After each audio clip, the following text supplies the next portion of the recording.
the morning of the 21st of August, soon after daylight, we were awakened by the sound of gunshots and loud yelling in the streets. We immediately came to the conclusion that the town was under attack, presumably by bushwhackers from Missouri.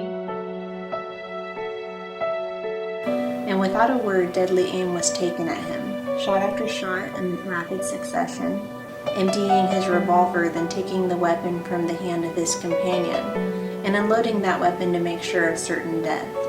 God had forgotten us. The match was applied to our house. He pointed his pistol to my breast and said he would shoot me too if I didn't leave. I took my screaming children and went across the road and threw ourselves on the grass. Sharply their pistols rang out the death summons.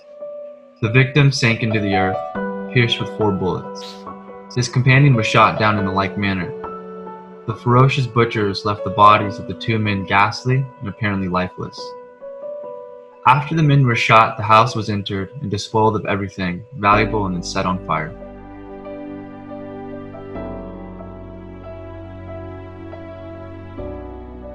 It is doubtful whether the world has ever witnessed such a scene of horror, certainly not outside the annals of savage warfare.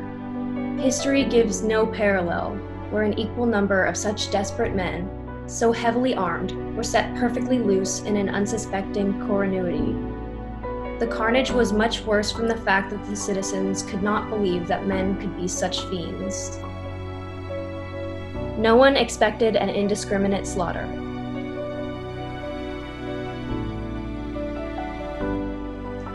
The scene was beyond description. Smoke rising from hundreds of burning buildings, the dead lying in the streets and doorways, women and children searching for husbands and fathers, friends seeking friends.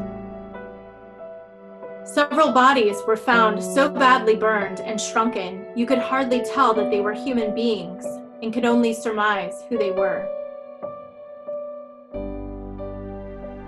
The dead lay all along the sidewalk, many of them so burned that they could not be recognized and could scarcely be taken up. Here and there among the embers, the bones of those who had perished in the buildings and had been consumed could be seen. On 2 sides of another block lay 17 bodies. The first sight that met our gaze was a father, almost frantic, looking for the remains of his son among the embers of his office. Early on the morning after the massacre, our attention was attracted by loud wailings.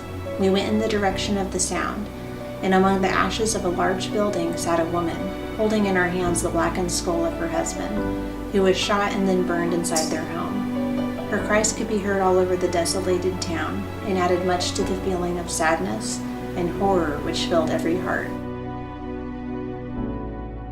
Lawrence has been stunned by the blow, but not killed. We feel confident she will rise from the ashes stronger than ever.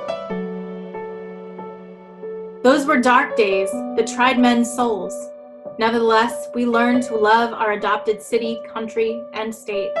And many of those who have wandered beyond her borders in the years gone by will come home, one by one, to sleep their last sleep beneath the sacred soil of freedom at Oak Hill.